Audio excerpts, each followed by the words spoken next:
होकर 356 रन हो चुका था और अब रिकी पॉन्टिंग सिर्फ छक्कों में डील कर रहे थे। रिकी पॉन्टिंग इतनी आसानी से छक्के मार रहे थे जिसे देखकर ऐसा लग रहा था मानो रिकी पॉन्टिंग के बल्लों में कोई स्प्रिंग लगी हो। वहीं दूसरी तरफ माइक हसी 46वें ओवर में 51 गेंदों पर 81 रन बनाकर आउट हो जाते हैं। हालांकि हसी अपना काम या फिर यूं कहें कि कांड कर चुके थे। टीम का स्कोर 376 रन था और पॉन्टिंग अभी भी छक्कों में ही डील कर रहे थे। देखते ही देखते पॉन्टिंग ने अपना 150 रन पूरा कर लिया, लेकिन अब इस इनिंग के मात्र 3 ओवर ही बचे थे और अब यहाँ से ऑस्ट्रेलियाई टीम कितने ही रन बना सकती थी। लेकिन उसके बाद जो हुआ उसने पूरे क्रिकेट जगत को हिला के रख दिया। रिकी पॉन्टिंग ने अफ्रीकन गेंदबाजों को मौत का मंजर दिखा दिया। साइमंड्स के इसी छक्के के साथ ऑस्ट्रेलिया का स्कोर 400 रनों के पार पहुंच जाता है। आज क्रिकेट का इतिहास भी ऑस्ट्रेलियाई टीम को सलाम कर रहा था। इसी बीच पॉन्टिंग 105 गेंदों पर 164 रन बनाकर आउट हो जाते हैं। वो आउट तो हो गए थे, लेकिन ये उनको भी पता था कि उनकी आज की पारी हमेशा हमेशा के लिए क्रिकेट जगत में अमर हो जाएगी। आखिर के 2 ओवरों में साइमंड्स ने अपना राक्षसों वाला रूप दिखाते हुए कुछ बड़े शॉट्स लगाए और टीम के स्कोर को 434 रनों तक पहुंचा दिया।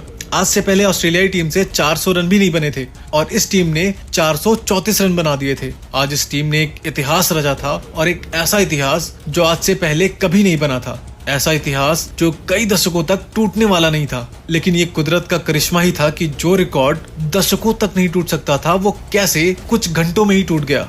आगे बढ़ने से पहले अगर आपको वीडियो पसंद आ रही हो तो एक लाइक जरूर करना। अफ्रीकी टीम के लिए ये मैच एक मजाक बन चुका था, क्योंकि 434 रनों को पाना किसी करिश्मे से कम नहीं था। ऐसे हालात में अफ्रीकी खिलाड़ी पारी की शुरुआत करते हैं और जहां इस मैच में एक अच्छी शुरुआत की जरूरत थी तो वहीं दूसरे ओवर में अफ्रीका को बोयटा डिपेनार के रूप में पहला झटका लग गया और अब हर्षल गिब्स मैदान पर आ रहे थे, जिन्होंने पिछली रात इतनी ज्यादा शराब पी ली थी कि वो अभी तक नशे में थे और मैच शुरू होने के 1 घंटे पहले ही टीम से जुड़े थे। कहा जाता है कि सरफिरे लोग ही इतिहास बनाते हैं और गिब्स वही थे।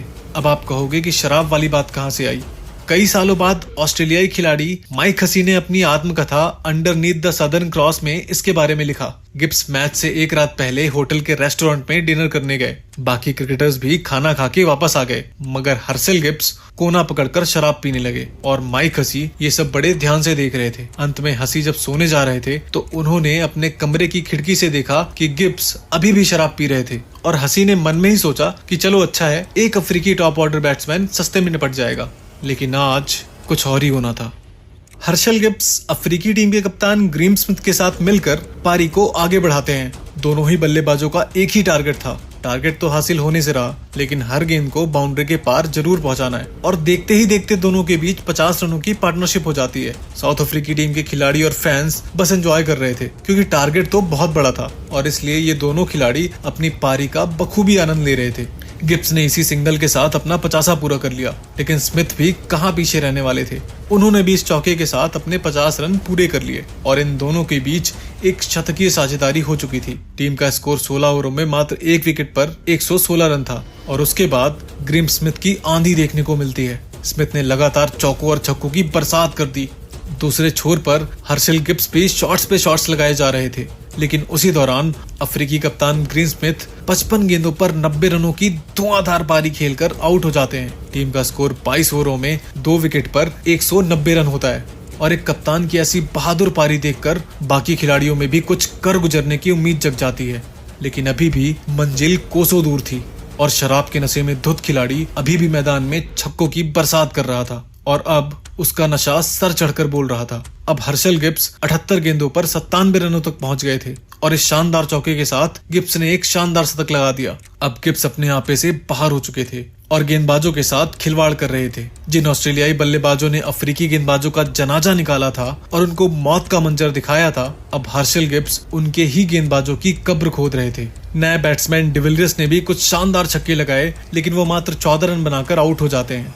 अब अफ्रीका को 19 ओवरों में 151 रनों की जरूरत होती है, लेकिन गिब्स रुकने का नाम नहीं ले रहे थे और छक्कों पर छक्के लगाए जा रहे थे। उनके शॉट्स देखकर ऐसा लग रहा था मानो वो अपनी जिंदगी की आखिरी पारी खेल रहे हों। लेकिन 32वें ओवर में गिब्स 111 गेंदों पर 175 रनों की धमाकेदार पारी खेलकर आउट हो जाते हैं और गिब्स के विकेट के साथ अफ्रीका की जीत की उम्मीद धुंधली दिखाई देने लगती है। ये स्कोर तो मुश्किल था, लेकिन नामुमकिन नहीं था और